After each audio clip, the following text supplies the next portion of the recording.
Hello guys, welcome to the channel data engineering AI with easy learning. अब हम ये जानेंगे कि डेटा इंजीनियरिंग के पार्ट्स क्या क्या होते हैं और डेटा इंजीनियरिंग में माइनर डिफरेंसेस क्या होते हैं। पहले हम शुरू करते हैं कि data work flow and responsibilities of data engineer की रिस्पॉन्सिबिलिटीज क्या होती है। पहली रिस्पॉन्सिबिलिटी होती है डेटा कलेक्शन। डेटा इंजीनियर क्या करता है, डेटा को कलेक्ट करता है डिफरेंट डिफरेंट सोर्स से। फिर होती है डेटा प्रिपरेशन। उसमें क्या होता है कि जब वो डेटा कलेक्ट करता है तो उसे क्लीन करेगा, उसमें कुछ मैकेनिज्म लगाएगा, चाहे मशीन लर्निंग का, चाहे उसमें कोई जैसे नल वैल्यूज हटाना हो, जीरोस हटाना हो, डेटा को जैसा एग्रीगेट करके चाहिए उसको प्रिपेयर करेगा। डेटा कलेक्शन के बाद डेटा कलेक्शन का सोर्स क्या हुआ, डिफरेंट डिफरेंट सेंसर्स हुए, डिफरेंट डिफरेंट हमारे फ्रंट एंड का कोई भी एप्लीकेशन सॉफ्टवेयर हो सकता है, टेलीकॉम का डेटा हो सकता है। तीसरे पे क्या आता है, डेटा एक्सप्लोरेशन एंड विजुअलाइजेशन। फिर यहाँ पे क्या करेगा कि डेटा को एक्सप्लोर करेगा, जैसा हमें डेटा चाहिए उस फॉर्म में डेटा को क्रिएट करेगा प्रिपेयर करने के बाद। फिर उसके बाद डेटा एक्सपेरिमेंट एंड प्रेडिक्शन। जब हमारा डेटा एक्सप्लोरेशन हो जाएगा तो उसको डेटा एक्सपेरिमेंट और प्रेडिक्शन के लिए आगे भेज देगा। कि जब हम डेटा को कंज्यूम करते हैं, एक एग्जाम्पल के तौर पे समझते हैं, जैसे हमारा एक कोई टेलीकॉम है, उसका डेटा हमारे डिफरेंट डिफरेंट सोर्सेज से आता है, हम डेटा कलेक्शन में स्टोर करते हैं। फिर डेटा को हम क्लीन करते हैं डेटा प्रिपरेशन में।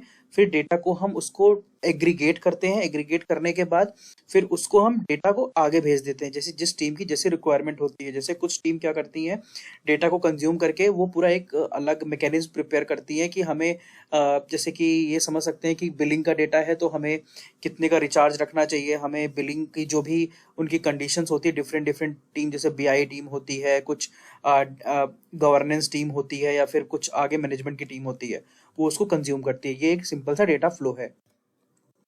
फिर उसके बाद आते हैं 5 वीज ऑफ बिग डेटा। अगर आप बिग डेटा या डेटा इंजीनियरिंग में इंटरेस्टेड हैं तो इसमें आपको 5 वीज को फॉलो करने पड़ते हैं। पहला वीज होता है वॉल्यूम, कि अमाउंट ऑफ डेटा जितना हम कंज्यूम कर रहे हैं। फिर होता है वैरायटी, जैसे मल्टीपल ऑफ डेटाज होते हैं, उसमें पिक्चर भी होगी, ऑडियो भी होगा, उसमें स्ट्रक्चर डेटा भी होगा, उसमें एक्सेल वाले रो कॉलम डेटा भी होंगे, कुछ भी हो सकता है डेटा। आपके डेटा कहाँ से आ रहे हैं वो उस पर डिपेंड करता है। फिर होती है वेलोसिटी, कि डेटा की स्पीड क्या है, क्योंकि अगर स्पीड नहीं होगी तो हम उसमें बहुत ज़्यादा टाइम लगा देंगे, उसको कंज्यूम करने करने पाएंगे, ना कंज्यूम कर पाएंगे, ना डेटा को हम बना पाएंगे। वेलोसिटी होती है। फिर होता है वेरासिटी, एक्यूरेसी ऑफ डेटा, की उसमें आपका डेटा एक्यूरेट होना चाहिए, डेटा में पॉल्यूशन नहीं होना चाहिए, जो भी आपको डेटा चाहिए वो क्लीन होना चाहिए डेटा। फिर होती है वैल्यू, उसका वर्थ क्या है डेटा की। अभी कुछ साल पहले हम 3 वीज को समझते थे बिग डेटा और डेटा इंजीनियरिंग में, वॉल्यूम, वेराइटी एंड वेलोसिटी।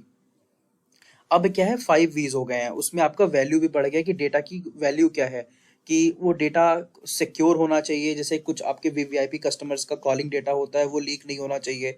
अगर आप कोई भी डेटा क्लीन कर रहे हैं तो डेटा एज इट इज ही आगे टीम तक पहुंचना चाहिए, जैसी उनकी रिक्वायरमेंट हो।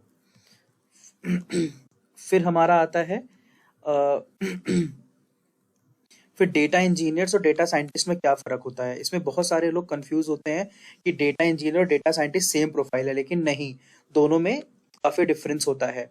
अगर अभी हम डेटा साइंटिस्ट की बात करें तो डेटा साइंटिस्ट क्या करता है, वो डेटा को एक्सप्लॉइट करता है, एक्सेस करता है डेटाबेस को, पाइपलाइंस यूज करता है, जो आउटपुट की पाइपलाइंस होती है उसको कंज्यूम करता है।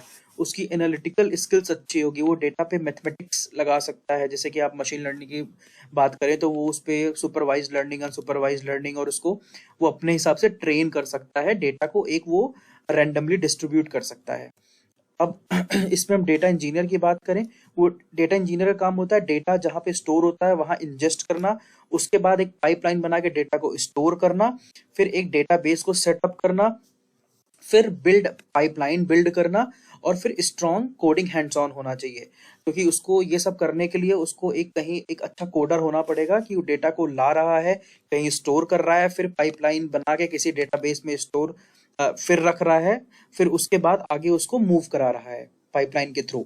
सारा वो कोडिंग से चलता है। जब वो मूव कराएगा तो डेटा साइंस का काम होता है कि उसको कंज्यूम करके अपने हिसाब से ट्रेनिंग और टेस्टिंग डेटा का प्रिपेयर करके उसको आगे कंज्यूम करना होता है और आगे यूज करना होता है। वो हम बाद में डिस्कस करेंगे मशीन लर्निंग या बिग डेटा में। अब हम ये एक इंपॉर्टेंट क्वेश्चन है जिसपे बहुत लोग कंफ्यूज रहते हैं, टाइप्स ऑफ डेटा। तो इसमें हम समझेंगे डेटा 3 टाइप के होते हैं, स्ट्रक्चर, सेमी स्ट्रक्चर, अनस्ट्रक्चर। तो स्ट्रक्चर डेटा क्या होता है, सिंपल सा है, जिस डेटा में रो और कॉलम होगा वो स्ट्रक्चर डेटा होगा। जिसको हम इजी टू सर्च होता है और उसको हम ऑर्गेनाइज कर लेते हैं, जनरली वो सीक्वल क्वेरी से जनरेट किया जाता है। वो हाइव सीक्वल भी हो सकता है, एच सीक्वल हो सकता है, कुछ भी हो सकता है। और दूसरा होता है सेमी स्ट्रक्चर डेटा। इसको हम जनरली एक्सएमएल और जेसन फाइल फॉर्मेट में स्टोर करते हैं। सेमी स्ट्रक्चर में क्या होता है, इसका रो होगा या कॉलम होगा, इसमें रो कॉलम एक साथ नहीं होंगे। तो ये भी इजी टू सर्च होता है और सुटेबल फॉर डेटा स्केलिंग होता है। अगर हम अभी आगे बिग डेटा के बारे में समझेंगे, जो बिग डेटा का डेटा जो हम स्टोर करेंगे, उसको रीड राइट करेंगे, तो वो हम mostly semi structure data format में ही करते हैं, क्योंकि वो इजी टू स्टोर होता है। जैसे कि उसको हम जेसन या एक्सएमएल में ही स्टोर करेंगे। अब तीसरा होता है अनस्ट्रक्चर्ड डेटा। तो अनस्ट्रक्चर्ड डेटा यूजुअली इसको हम डेटा लेक में स्टोर करते हैं। जैसे कि आपका जिस डेटा का, सिंपल टर्म्स में समझते हैं, जिस डेटा का रो और कॉलम नहीं होता है वो अनस्ट्रक्चर्ड डेटा होता है। जैसे कि इमेजेस, ऑडियो, टेक्स्ट और आपका कुछ बैच फाइल्स, और मतलब जिसका हमको कोई स्ट्रक्चर नहीं पता होता, जिसका हमको रो कॉलम फॉर्मेट नहीं पता है, वो सारे अनस्ट्रक्चर्ड डेटा होते हैं। सिंपल सा।